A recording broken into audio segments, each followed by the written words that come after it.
Vamos falar sobre sucesso hoje. Sobre sucesso, eu tenho conversado bastante com o meu mentor, Erwin McManus, e ele tem falado tanto sobre isso nesse próximo livro dele, que ele está lançando agora, Mind Shift. Quando a gente fala sobre sucesso, uma das coisas que tem, parece que algumas pessoas elas são estruturadas para o fracasso. Na verdade, isso daí vem lá de uma história lá de trás, de um cara chamado Buster Douglas.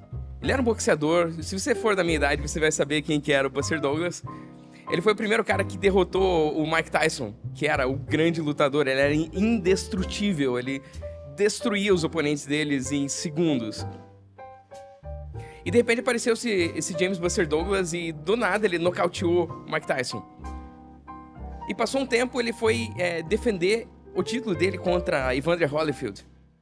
E quando ele foi defender contra Evander Holyfield, ele simplesmente chegou na luta com mais de 20 quilos a mais do que ele estava na luta anterior. E quando você vê, é lógico que ele levou uma surra e perdeu os cinturões dele. Logo na luta depois, aquele cara que tinha derrotado Mike Tyson, aquele cara, ele tinha tudo para ser o cara do sucesso.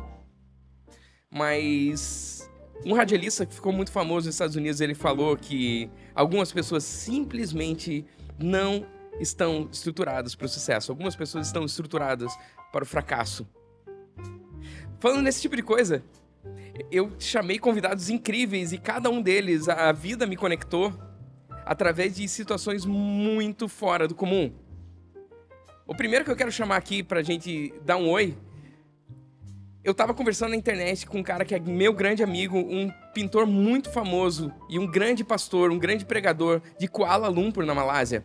E quando eu tava vendo esse cara, ele postou algumas pinturas de um cara daqui de Blumenau, que era o Guilherme Karsten. E de repente, quando eu fui ver, cara, Guilherme Karsten, e o Kevin Lu conhece ele e falou que era pra eu ir conhecer o Guilherme Karsten. E eu fico tão feliz de chamar, então, Guilherme Karsten, seja bem-vindo aqui no palco!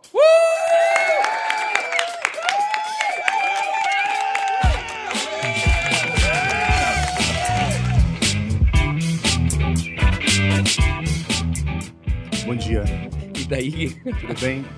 Cara, essa história pra mim, ela é épica, porque, cara, um dos caras que eu mais admiro do mundo chegou e falou que tinha um cara tão perto de mim que eu nem imaginava que ele tava perto de mim.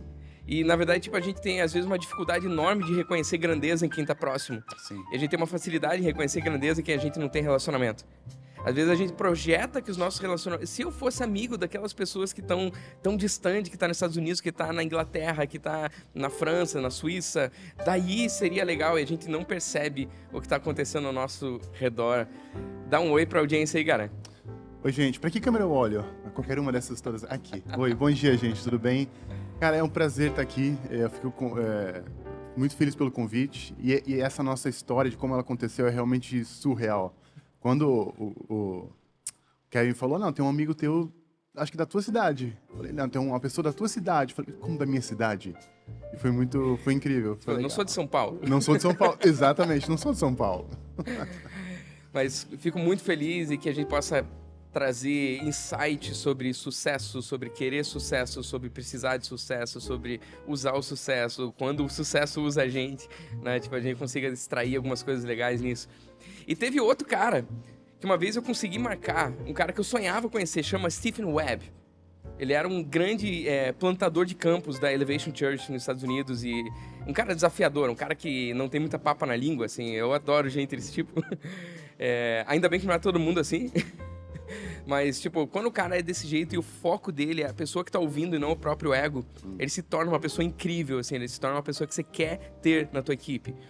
E daí eu consegui marcar pra ele ir lá na Reino, com o Eduardo Reis, em Balneário Camboriú. E quando eu marquei, eu cheguei lá no shopping pra sentar na cafeteria do Pastor Eduardo, ali no Balneário Shopping. De repente encontrei com um grande amigo meu, um dos caras de maior sucesso aqui da nossa cidade, que é o Frederick, que é dono da Blooms, cara, tipo, eu só tenho a agradecer o dono da Blooms. Eu amo aquele lugar, cafeteria que eu mais amo da cidade, merchanzinho. E quando eu cheguei naquela mesa, tava ele conversando com um cara que eu olhei e falei, cara, eu acho que eu já vi esse cara em algum lugar, eu devo conhecer ele. E quando eu fui ver, eu tava sentado na mesa conversando com um cara que eu acabei conhecendo, que chama Francisco Caldas. Você pode vir aqui na frente do palco, cara. Valeu!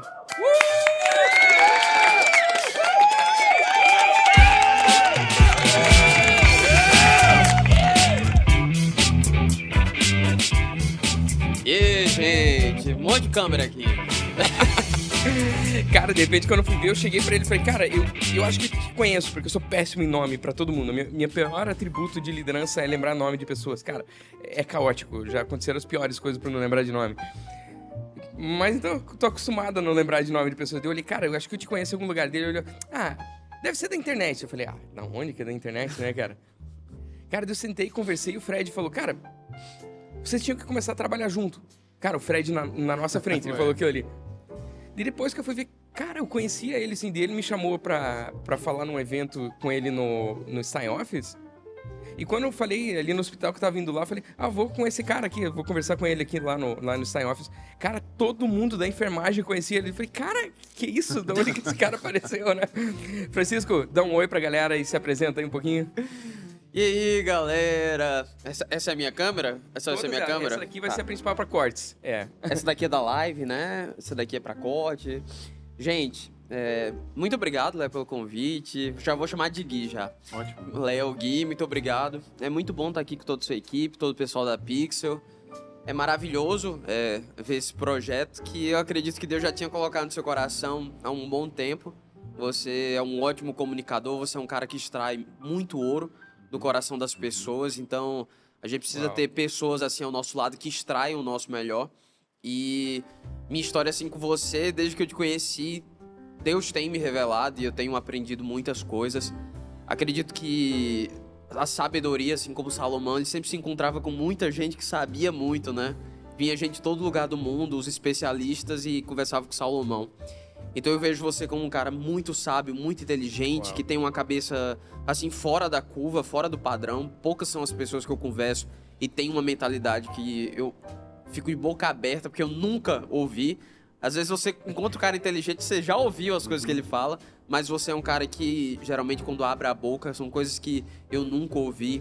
E eu fico muito feliz de estar aqui nessa roda conversando com vocês. Muito legal.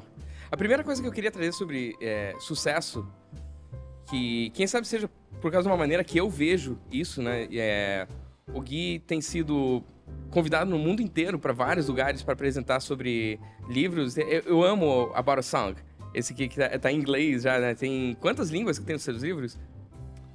15 línguas diferentes, faz livros infantis, que na verdade não são livros infantis, né? No Brasil é apresentado como livro infantil, mas são picture books, né?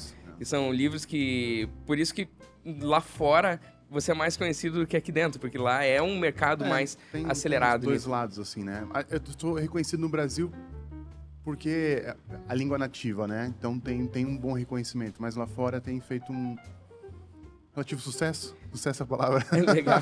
A imagem, a pintura, ela é global, né? Ela não tem língua, né? Então, principalmente quando é baseado em imagens e tem 2 palavras numa folha, a palavra não é o principal daquilo ali. Uma das coisas que eu vejo isso aí quando eu tô vendo um livro teu e que eu adoro ler com a Martina, lá, tipo, antes de dormir ou em algum momento, cara, ela adora o carona. O carona. Cara, quando eu vejo, tipo... Pra mim, o que move sucesso pra mim é velocidade. Okay. Eu tenho essa convicção de que sucesso é uma imagem que Deus colocou no nosso coração sobre o nosso próprio futuro, sobre o futuro de quem tá ao redor. Na verdade, o que a gente pode interferir nisso é na velocidade que a gente chega ou que a gente começa a andar de ré em relação a essa imagem que foi criada. E sucesso, quando ele depende da velocidade, muitas vezes ele tem... Um dos conceitos que eu mais amo é de serependicidade. Serependicidade é um negócio que quando você corre à frente, você dá passos maior que a perna e de repente começa a dar mais espaço para sorte e a sorte começa a acontecer. Os encontros. Né? Você faz coisas que você só pode dar certo se você tiver sorte em 2, 3 pontos, né? Então, para mim, o contrário da serendipicidade, né, da velocidade, é a cautela, que também é um atributo importante, não é que ele não seja importante. Quando a gente vê isso aqui, tipo, uma das coisas que me atiça a velocidade, essa ideia de sucesso, é que eu não preciso ter todas as informações para agir no que eu vou agir. Né? O cauteloso... Isso daí eu aprendi com o professor Irving essa semana. Ele fala que uma das coisas que incomoda você ter um cauteloso, por exemplo, junto com você na direção de um projeto, de uma empresa, de um empreendimento, primeiro, que o cauteloso, 100% das vezes ele tá certo. ele tá sempre certo. Porque ele espera ter 100% de evidências que aquilo ali vai dar certo. E às vezes ele não percebe o custo que ele evitou, né? Tipo, o custo não, tipo, as oportunidades que foram perdidas porque se esperava que tudo tivesse dando certo. Às vezes quando eu vejo, tipo, uma imagem dessa daqui, ela não é um texto escrito, mas ela me passa inúmeras informações e às vezes uma palavra e outra ali, ela complementa a ideia por trás do meu cérebro, formando aquela imagem. E às vezes você vê um desenho teu, sério, cara, loucura. Eu olho desenho teu, eu vejo ele se mexendo às vezes. Ok. Espero que eu não seja o único. Não, nisso eu daí. também vejo. Uau, acertamos alguma coisa. O que você enxerga quanto à velocidade, cautela e a tua experiência que você passou isso aí para chegar ao que hoje você considera sucesso? Quem sabe quando você está vivendo você não considera agora sucesso, mas antes você consideraria sucesso que está vendo agora, e às vezes você acha que sucesso é uma outra coisa. Mas se ele te mobilizar para um lugar, tá valendo. Eu acho que, naturalmente, eu sou uma pessoa cautelosa. Eu olho todos esses pontos aonde não posso errar. Só que você perde um pouco, sei lá, da graça da aventura. Da aventura. Fala, mas eu não sei se vai dar certo lá na frente. Mas por que não tentar? E essa aventura que me move. Porque se eu for muito cauteloso, a velocidade baixa muito. Né? Então eu sempre, quando eu desejei ilustrar livros, quando eu desejei escrever minhas histórias, eu sabia o que eu tinha que fazer para chegar até esse lugar, até, sei lá, esse lugar de sucesso. Eu não sei se é o lugar de sucesso, mas o sucesso para pessoal de eu quero fazer isso. Eu não sei onde vai dar, se o pessoal vai gostar ou não, mas eu quero produzir esse livro. Mas eu tinha uma agenda, eu tinha trabalho, eu tinha outras coisas. E eu precisava caminhar por outros lugares, correr em outros momentos para poder alcançar isso. Então, eu lembro de trabalhar de madrugada, né, com filhos já, e ficar, cara, eu preciso trabalhar de madrugada, eu preciso de manhã ir para o meu trabalho, para o meu emprego, eu preciso ter tempo com a minha família, eu preciso de tudo isso. E como dar conta de tudo isso? Mas eu acho que se eu não fizesse isso, eu estaria parado há muito lá atrás. Né? Então... e hoje, depois de alguns anos, eu já não corro mais como eu corria antes. Eu já entendo um pouco do meu espaço. Mas eu entendo que eu tenho visões ainda.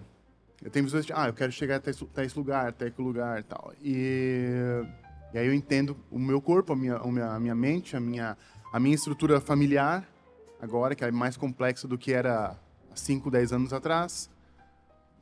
Mas eu começo a projetar, tá? Como eu quero chegar lá? E como é que eu faço esse esforço? Até onde eu vou, até onde eu começo a abandonar minha família aqui, eu tenho que voltar para o lugar, entendeu? Caminhar, mas eu acho que eu estou sempre correndo com a minha cabeça. Estou sempre correndo. Eu acho que a partir do momento que eu vou alcançando esses degraus, eles vão sendo esses sucessos para mim, né? Acho que fazendo tudo isso que eu faço e mantendo, principalmente para mim, eu vou falar de família, mas para mim família é muito isso. Para mim é muito sucesso isso. Viver o que eu vivo. Então, mantendo a sanidade da minha casa, eu tô super feliz. Uau, que legal. Chegando em lugares também, né? Eu lembro de uma vez que eu te provoquei, quando você tava com um convite para lançar livros em Nova York. Você tava ali meio tenso, será que eu vou? Não sei se tem recurso para isso. Eu falei, cara, você não tem carro? Eu tenho. Vende o carro e vai. Não precisei fazer isso, ainda bem. Parecia que ia falar, vai dirigindo até lá. Mas é isso, né? É aproveitar esses momentos, né? Eu lembro que eu falei pra Bia sobre isso. O Léo tá falando, vai. Acho que a gente tem que ir, Bia. Aquilo ali você... Cara, aquele teve algum momento de serendipicidade naquilo ali que aconteceu? Nessa viagem? Eu acho que tem esses momentos. Eu sou muito estratégico quando eu penso em alguma coisa, sabe? Por exemplo, a gente foi viajar para Nova York para passar 15 anos de... Não passar 15 anos lá, mas festejar os 15 anos de casamento. E aí, eu tava lançando um livro lá, contatei a editora, falei, vamos fazer alguma coisa? E ela tinha essa Serendipities, eu não sei. Serendipities. Mas ela tinha contatos com lugares que para mim eram os lugares mais incríveis focados no universo infantil, que era o Museu Eric Carle, que é o maior escritor infantil dos Estados Unidos, que ele tem um museu lá. Ela tinha contato lá e me levou para lá. Ela tinha contato com uma livraria no Brooklyn, que para mim é a livraria mais bacana Ela me levou pra lá pra fazer evento lá. Então, assim... e aí fiz um evento no consulado brasileiro também. Uau. Ela tinha esses contatos, então ela foi a minha serendipity ali, eu não sei, sabe? A pessoa que aparece no caminho, do nada, o Quando eu rei vou pra um mago. lugar, eu já começo a pensar, tá, o que a gente pode fazer aqui? O que a gente pode estruturar, sabe? Então, acho que esses sucessos vão acontecendo também com estruturas, né? Com planejamento e tal. Que massa. E a gente tem um outro cara aqui na mesa que eu acho que ele é o extremo oposto disso aí. Você não ilustra, você não escreve livros, é isso? Escreve livro, e-book, Uau, né? não Tipo, sabia. Mas não tem imagem. Eu acho Não que os tem dois não são tão imagem. bonitos assim, não. Cara, então eu vejo você como um cara que, tipo, que consegue se desvincular, se desvencilhar e procurar a próxima etapa, o próximo passo e tomar os riscos necessários para as coisas ali. Para você, essa gestão de risco da velocidade, cara. Tipo, eu vejo... Cara, eu admiro demais ver isso daí, porque você tá num cenário da internet onde a coisa muda diariamente, né? O que você tem visto disso de cautela e velocidade quanto ao sucesso? Cautela e velocidade. E eu acho que eu aprendi que ao longo da vida, por mais que você construa algo, às vezes é muito importante também a gente saber a hora de desapegar daquilo. Porque senão aquilo que entrou como um bênção, né, pode se tornar uma maldição. É a mesma história de Noé, né? Uhum. Ele construiu aquela arca maravilhosa, mas se ficasse morando lá depois que passasse a enchente, aquilo se tornaria uma maldição. Então, eu acredito que eu construí muitas coisas ao longo dessa jornada, né? Tem muita coisa para fazer ainda. Porém, eu tive que muitas vezes desfazer de projetos que estavam indo muito bem para que eu pudesse pegar algo muito maior.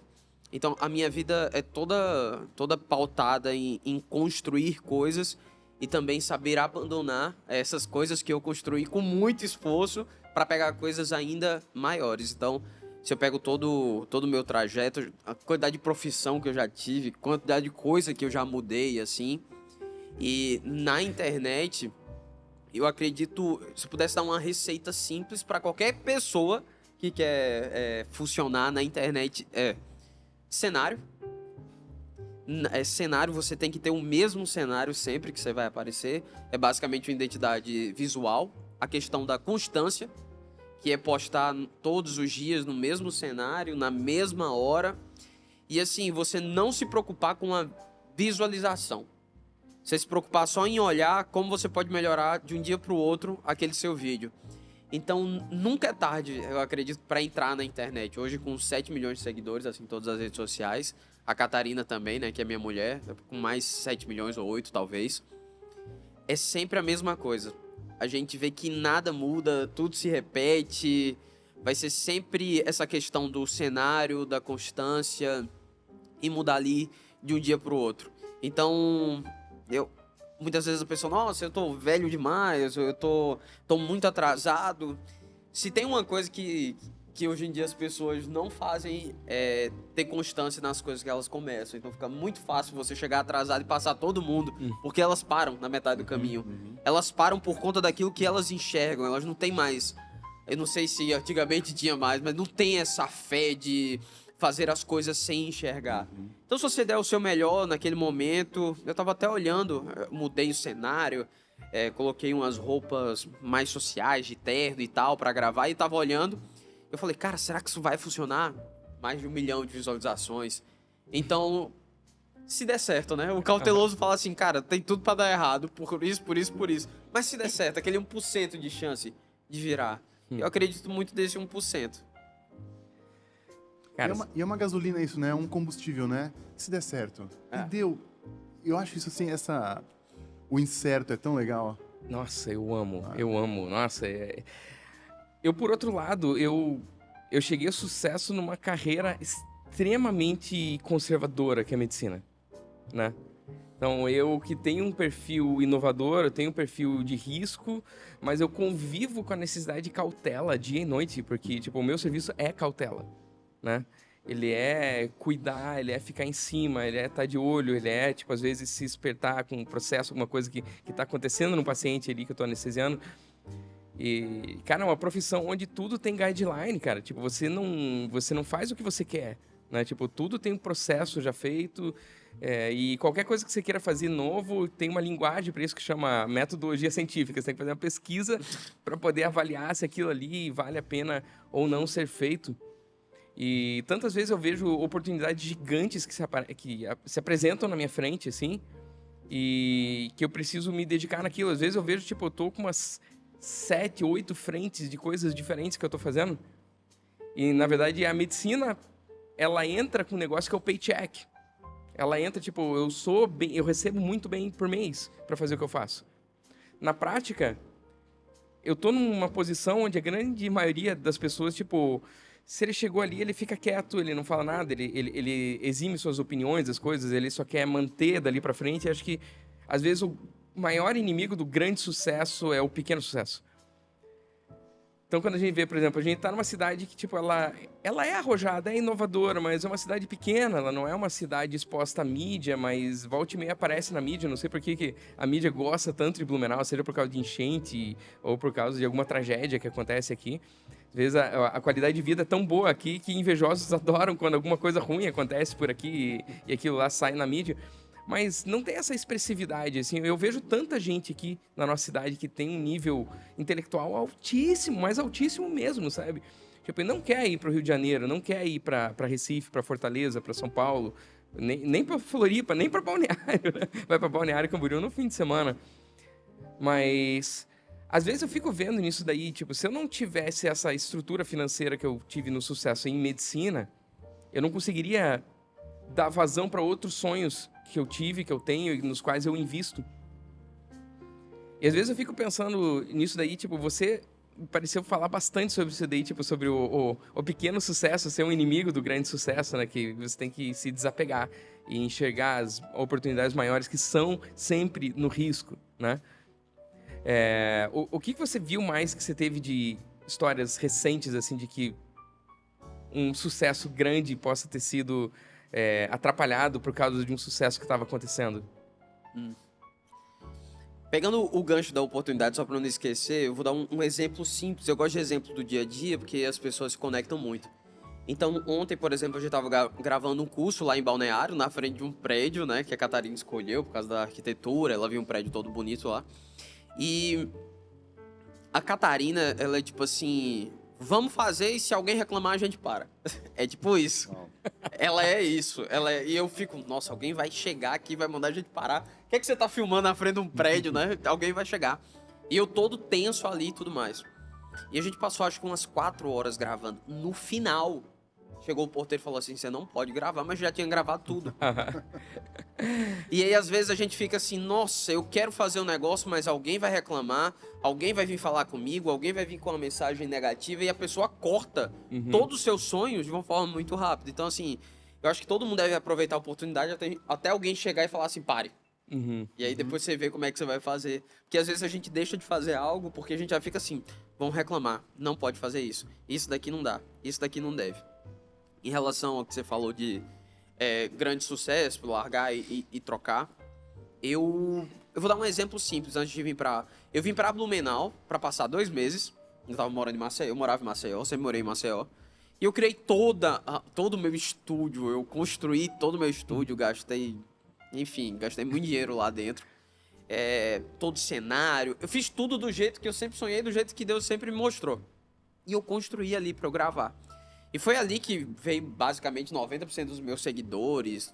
Tudo veio de lá porque eu tava gravando todos os dias, construí uma empresa pra isso. E aí, do nada, eu trago a minha mulher, que era de Minas, eu trago pra Maceió.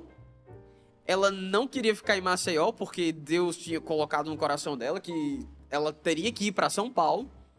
E ela não... A pior coisa do mundo é você ter uma mulher que ela não tá satisfeita com o negócio. Ela vai lhe abusar o dia todo. Então eu ficava naquele negócio, não dá pra ficar mais. Eu criei esse negócio, mas eu tenho uma mulher e agora tenho uma casa, tenho uma família e não dá pra ficar aqui. E aí eu tive que colocar tudo, tipo assim, tive que ir embora, arrumar minhas coisas. Tanto é que eu vim pra cá, passar 2 meses, eu nem vim com mala nem nada, porque eu já ia pra São Paulo, ia me mudar pra São Paulo. Então deixei tudo lá e vim pra cá pra gente passar 2 meses. E aí eu devo estar uns 6, 7 meses morando aqui. mas eu já tô fazendo essa transição para São Paulo. Então, o tempo todo, porque apareceu negócios aqui, negócios que eu já fiz 2 ou 3 e parei também para ir para outros que já se tornaram maiores dos que eu tava aqui. Então, o tempo todo, Deus revela novos caminhos, revela novos tempos, e a gente tá fazendo essa transição para ir para São Paulo. O que eu diria sobre projetos? A todo tempo Deus vai mostrar um novo caminho, e qualquer caminho dá certo se você colocar foco e energia, não tem como. É impossível que algo que tenha a sua energia, que tenha o seu foco, não dê certo. O difícil é saber se você tá feliz com aquilo, porque às vezes a gente não tá satisfeito com aquele resultado, a gente queria outra coisa. E eu vejo que nessa transição não há tempo para arrependimento e nem pensar como seriam os outros caminhos. Não existe tempo para começar um novo projeto e ficar com aquele sentimento. Na vida não tem tempo para arrependimento. De ficar, nossa, e se eu tivesse ido por aquele caminho? Se tivesse ido por aquele caminho. Eu sei que em resultados, Deus sempre tem algo muito bom se a gente esperar e confiar nele. Essa daí é bem aquela filosofia go unless you get a no, né? Você vai até tomar um não, né? E, na verdade, quando você vê essas coisas, eu vejo, tipo... A gente tem algumas coisas que limitam, tipo, a gente não faz absolutamente qualquer coisa para sucesso. É que a gente tem as nossas âncoras, a gente tem os nossos valores, né? Quando a gente fala, tipo, sobre missão, visão e valores, ele me fala, o que é valores? Valores é o que você não faria para atingir a missão. Então, cada um coloca essas coisas de valores. Eu tenho na minha vida, sempre foi, não preciso repetir disso, cara, Jesus é o centro da minha vida. Tipo, eu não preciso falar isso o tempo todo, mas essa daí precisa se mostrar nas minhas ações e... lógico que eu também erro um monte de coisa, tipo, até porque eu sou inovador e arriscador, então... errar não é um grande problema para mim. Problema é não fazer, problema é não tentar. Esse é um grande problema. Mas quando a gente está vendo sobre as coisas que a gente não violaria para ter sucesso e entender que eu tenho uma visão para minha vida que volta e meia muda, que nem você estava falando, né? Tipo, tava vendo isso daqui, daqui a pouco, cara, se minha visão aumentou, né? Minha capacidade de enxergar aumentou, eu não posso manter aquela visão de antes, né? Ela tem que ser adequada, assim, a gente faz projetos, encerra projetos. Às vezes a gente encerra projetos e, na verdade, descarta ele. Na verdade, você precisa pegar esses projetos e você funde um no outro, né? Porque você pega tudo aquilo que foi construído, tipo, descarta as partes que não vão ser usadas, mas aquilo que já está moldado para construir as próximas etapas e vai indo naquilo ali em frente, né? Eu, pessoalmente, não me importa quanto sucesso, quanto dinheiro, quanta coisa eu faça na vida, a igreja nunca vai ter menos valor para mim. Nunca vai ter, porque quando eu não tinha nada, ela estava lá, né? O que eu enxergo nessa comunidade da igreja é a minha capacidade de estender sucesso para outras pessoas. De enxergar como que as outras pessoas poderiam ter sucesso. Cara, tipo, é meio cruel fazer isso, porque a pessoa tem a sua própria visão. E às vezes você joga uma visão que conflita com aquilo ali, mas eu penso, olha, isso aqui é maior. Pense sobre isso aqui. O que você vai fazer com isso aqui? E às vezes eu vejo, tipo, pessoas justamente nisso daqui. Ele tá dentro dessa comunidade e começa a receber uma capacidade de sucesso em algo que até era inesperado para ele. E de repente, na primeira coisa que faz bem na vida, ele pega aquilo ali. Ah, não, mas agora eu vou começar a fazer isso aqui no trabalho. Não tenho tempo para a igreja, não tenho tempo para Jesus, não tenho tempo para essa missão que me transformou em quem eu tô sendo agora. Tipo, e tem uma desconexão total das coisas, assim. Não enxerga que, cara, tipo, eu sou hoje multitalentoso. E eu só posso dizer que foi a igreja que fez isso. Não tem nenhuma outra comunidade que transformaria em designer, em comunicador, em músico, em organizador de eventos, em mexer com página na internet. E como que isso faz ter talentos variados? E geralmente quando eu estou em algum ambiente corporativo de trabalho, eu tenho pelo menos um talento que mais ninguém tem. Mas se eu seguisse aquele único talento que eu desenvolvi, esse talento passa a ser meu novo teto. Porque eu não quero ser multitalentoso. Eu descobri que agora eu sou bom em uma coisa e não percebe o que tem ao redor. Eu sei que, vezes a gente conversando, e você também cresceu em contexto de igreja e tudo mais, e você começou a fazer desenho, livro, literatura. né? Eu sempre que, mesmo eu fazendo igreja, tem um monte de gente que fala, não, mas vocês não falam sobre Jesus. Cara, eu falo o tempo todo, é que você não percebe, né? Eu só falo sobre pecado. Cara, eu falo bem mais do que em outros lugares. Eu só uso uma linguagem que o meu público entende o que eu tô falando, né? O que você já viu, assim, tipo de multitalentos que você aplicou, por exemplo, About a Song? Aqui fica claro que o cara que escreveu esse livro, que desenhou esse livro, é um músico, né? Tipo, isso daí já é multitalento, que é uma coisa rara, não tão rara dentro da igreja, né? Mas fora dela é rara. O que você enxerga de coisas, assim, de talentos que você fundiu uns nos outros pra estar fazendo o que você faz, e pessoas com uma cabeça, tipo, eu vou chamar de cabeça meio ruim de falar assim, né? Mas com uma mentalidade mais cristã convencional e que achavam que você não deveria estar fazendo isso. Você falou agora de músico, é isso, eu literalmente aprendi a tocar música indo na igreja, né? Eu lembro quando eu me converti, eu tinha 15 anos, então adolescente. E eu via esses meus novos amigos tocando violão e sabia as músicas que tocávamos na igreja. Falei, cara, eu sabia alguma coisa de violão, mas não era muito bom. E eu lembro que, naquela época, a igreja imprimiu umas pastinhas de louvor lá com várias músicas e cifras. E eu comprei aquilo e eu passava, assim, minha tarde inteira tocando aquelas músicas. Aí eu fui afiando e aí fui me tornando músico. Eu sou um péssimo músico, mas eu gosto muito de música, assim. Toquei muitos anos na igreja também. Eu acho que o que a igreja me ensina muito é a empatia. A convivência com pessoas completamente diferentes, assim. Minha igreja tem gente completamente diferente. Né? E completamente diferente daquilo que eu também... das coisas que eu gosto também, e acho que eu aprendo com uma senhora de 90 anos, como aprendo com uma criança de 6 anos que está brincando de alguma coisa, e pessoas no meio disso tudo, sabe? E acho que aprendi a empatia, a conhecer o coração das pessoas, a elas me conhecerem, a humildade. Não sei se eu transpareço tudo isso nos meus livros. Mas essa convivência com a igreja, também existem expectativas, né? Que essas que você falou de mercado de você deveria fazer livro cristão, devia colocar só Jesus aqui, esmilinguido, mas isso eu nunca me senti chamado por Deus para isso, nunca me senti assim, sempre me senti muito bem. Aliás, assim, eu tenho um pouco de receio de dizer, mas às vezes eu sinto que Deus me chamou para fazer isso. Tá fora, não tá dentro. Dentro tem muita gente que faz, mas eu não queria. Eu queria estar fora, eu queria conversar com as pessoas de fora, sabe? E ter um espaço para falar. É o que Paulo era chamado para os 3 espaços, né? Paulo era chamado para falar para os gregos, né? E então isso me marcou muito, assim.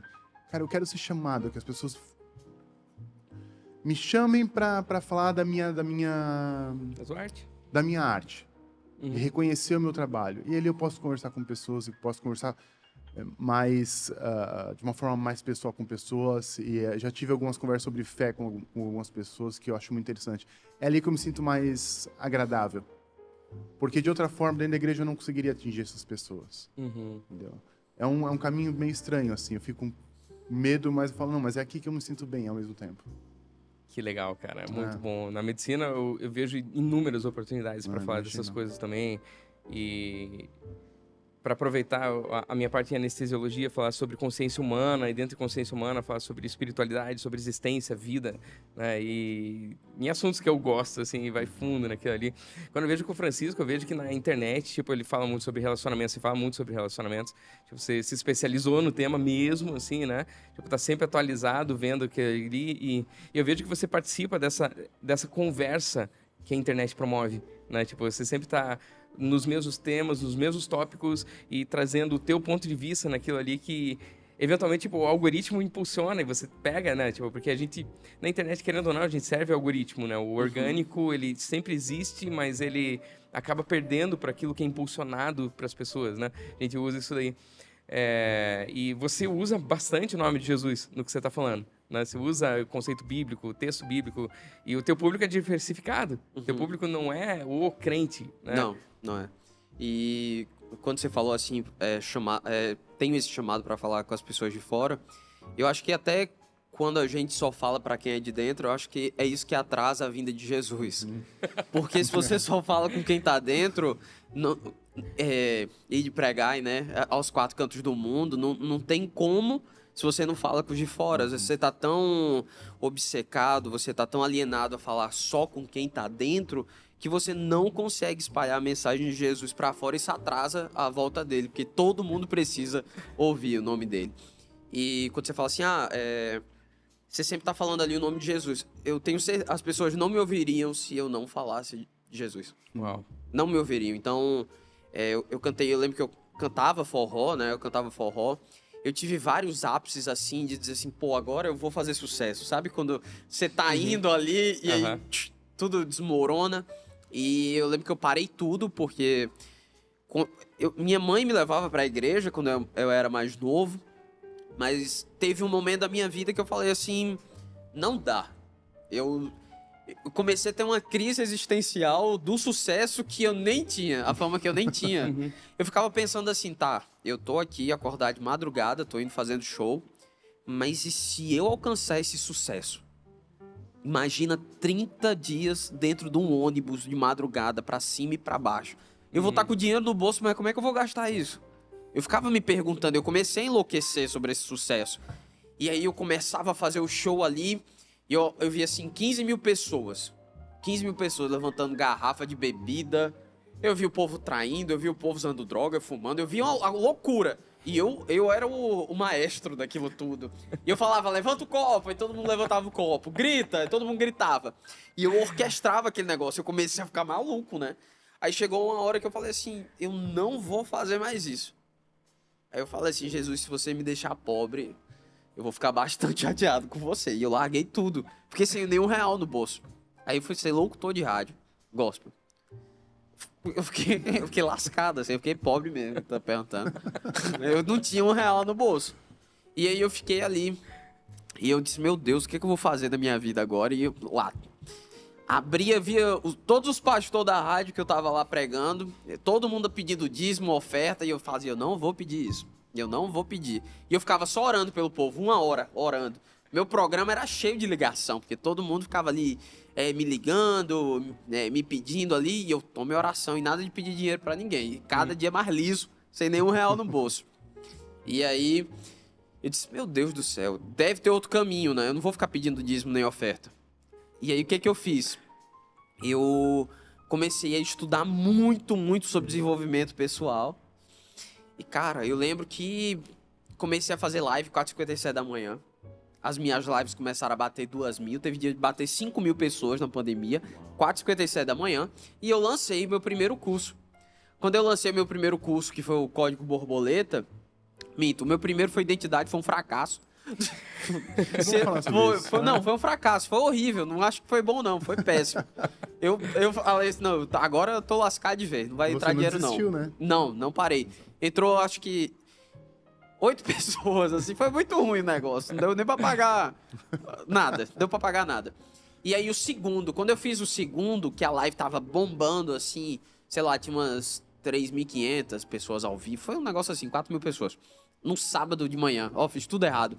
Fiz o lançamento sábado de manhã às 5 da manhã. Tinha tudo pra dar errado. Só que Jesus estava no barco. Cara, quando eu fiz isso daí, até meio-dia assim, já tinha entrado de curso vendido uns 35 a 40 mil reais. Eu lembro que na segunda-feira eu liguei pro rádio e falei, não vou mais. Me demito. Não vou mais. Eu quero agora, eu vou estar na internet e vai ser desse jeito. E desde lá, eu sempre estive orando todos os dias, de uma forma muito constante, há mais de 5 anos, assim, orando pelas pessoas. E eu lembro que as pessoas falavam assim, cara, como é que você ora assim? Você era cantor de forró, então ninguém me apoiava. Principalmente pastor, principalmente as pessoas religiosas, elas falavam assim, o que você pensa que é? Eu falei, eu não sou nada, porém quando eu posto alguma coisa, dá 10 mil, 50 mil, dá 1 milhão de visualizações, enquanto tiver gente querendo me ouvir, eu vou estar falando. Eu faço o que você tem preguiça de fazer. Enquanto você não acorda às 4h57 da manhã, eu acordo, faço a live, quem quiser me ouvir vai ouvir, e eu faço o que ninguém quer fazer. Então nunca achei que fosse bom, nunca fui bom em nada. conheço várias pessoas que conhecem muito mais de Bíblia, talvez tenham até mais intimidade do que Deus, com Deus, do que eu tenha. Mas eu estou disposto a fazer o que Deus me coloca a fazer. O disposto que faz, né, cara? Não é o talento. Então eu sempre tive disposto a fazer. Então, se eu não tivesse ali falando de Jesus, as pessoas não me ouviriam, porque eu já tentei. Mas se eu falo de relacionamento e eu falo sobre Jesus no final, as pessoas me ouvem. Se eu falo só sobre relacionamento, elas não me ouvem. Então eu sinto que eu me casei com Jesus assim, eu tive um casamento ali que só funciona com ele. Tudo que as pessoas... tudo que você vai fazer um curso para ganhar dinheiro, bota Jesus no meio. Se eu tiro, não funciona. Se eu coloco a palavra de Deus, funciona. Uau. Então, assim, eu não vou colocar o nome do cão no meio só pra fazer dar certo, né? Então, se eu posso usar o de Jesus, eu coloco. Então, eu sinto que eu falo de Jesus porque é um chamado. As pessoas precisam conhecer. Eu atinjo mais pessoas de fora do que pessoas religiosas. Então, a minha primeira célula, que foi, assim, um divisor de águas, que foi quando eu ganhei ali, que eu tava com o Carlinhos Maia, que eu ganhei, assim, de um dia pro outro, 400 mil seguidores, porque ele me marcou, o Carlinhos é um amigo meu. Eu fiz uma célula onde tinham 10 casais. Os 10 eram, assim, das 10 pessoas, acredito que 8 eram homossexuais. Legal. Eram ali 2 casais de mulher e 2 casais de homem. Mas ali a audiência das pessoas que estavam ouvindo seria 10 milhões de pessoas ouvindo sobre Jesus, ouvindo a história sobre José do Egito. Então, eu nunca me importei, porque nós somos ferramentas na mão de Deus. Eu nunca me importei o que o Léo faz, o que o Gui faz. Eu me importo com quem ouve o Léo, quem ouve o Gui. E se essas pessoas estão dispostas a levar a palavra de Deus, elas são ferramentas e instrumentos assim como eu sou. Então, eu nunca tive assim... O que você tiver com se você tiver seus BO, resolva com Deus. Não tem nada a ver com isso, não. Resolva você. Eu sei da minha vida. Agora, se você tá me dando uma oportunidade de chegar no seu canal e levar a mensagem de Deus, eu sei que ele vai me cobrar. Porque um dia ele vai falar assim, por que você não falou? Mas eu achei que você tinha um negócio ali com aquela pessoa. Eu não, nunca falei isso. Não, fale de mim e não tem isso. Então, eu nunca me importei, assim, pro que o outro pensa, as crenças, o limite da religião. A minha missão é apontar o caminho. E cada um que se resolva depois ali. Eu tenho que usar o nome. Legal, ótimo. Esse daí é todo o contexto que eu vejo quando eu falo sobre igreja. Tipo, tudo isso são etapas daquilo ali que tá, né? Acontecendo. Tipo, você não vai fazer tudo sozinho. Eu não vou fazer tudo sozinho. Na igreja é quando você alinha essas coisas como um processo, uma linha de produção, né? Onde você tem aquele contato, o anúncio de Jesus, as pessoas optando por ele, ou você tem, tipo, gente disposta a batizar, a dar os ensinamentos, a formar comunidade, a resolver os BO junto, né? E fazer a vida junto. Então, e isso é o contexto de tudo aquilo que está sendo feito, né? E eu até quero agradecer o pessoal que está aí, os nossos patrocinadores da Pixel. Então, se você tem feito isso daí junto com a Pixel, você tem trazido grana junto para casa, porque a gente constrói as coisas junto e a gente também ajuda muitas pessoas com esse recurso, a gente vai encontrando as coisas que estão acontecendo. Manda lá, pix@pixelchurch.com. A gente tem isso daí, dízimo, na verdade, é um assunto controverso numa geração que pergunta muitos porquês, mas tem um potencial de obediência muito baixo, né? Eu acho que você tem todo o direito do mundo de fazer todos os questionamentos, desde que você tenha a capacidade de obedecer, né? Porque o questionamento, ele não é só para dar resposta para nós, ele dá veracidade para aquele que responde, né? Então, aqui... E isso é um negócio muito importante que você tá falando. Quando a gente fala sobre oferta e dízimo, eu sempre falo para todo mundo, nunca fui contra a dízimo e a oferta, e eu não acho que você deva sentar em lugar nenhum que você não invista. Essa é a primeira parte. Se você assiste alguma coisa, se você senta numa cadeira, se você usa um ar-condicionado, se você usa daquele conteúdo, eu acho injusto você não estar ali investindo naquele lugar. Então, só fique em lugar que você investe. Então, assim, deixando bem claro sobre dízimo e oferta. Porque eu falei o negócio da rádio, eu acho que é muito importante, até para que as pessoas ofertem com gosto e elas invistam no que estão assistindo.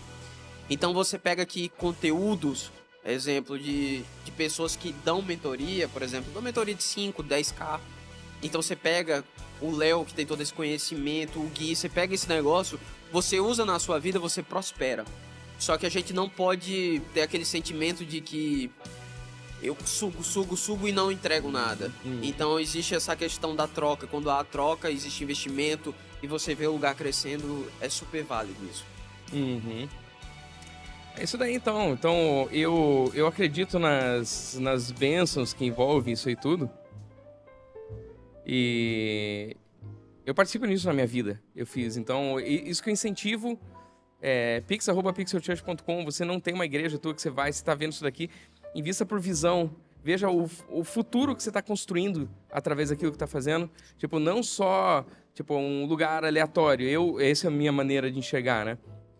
Então, como sucesso, acho que a última coisa que eu ia querer deixar aqui, que era justamente isso daí, você não aceitar ficar num lugar que não te impulsiona a ser melhor.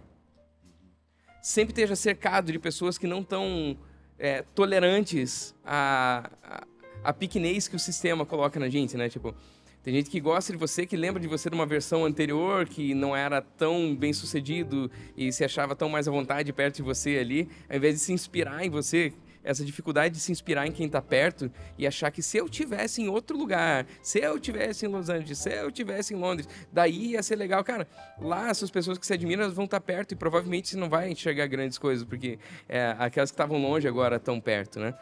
Mas se você enxergar que o mesmo material humano que você encontra em Hollywood tá ao nosso redor, quando você vai lá e conhece as pessoas e vê que eles são normais, mas, tipo, é lógico, ultra talentosos, mas como que um estimula o outro a crescer naquele talento e sair da sua zona de conforto, a gente vai vendo como que Deus expande todas as nossas capacidades.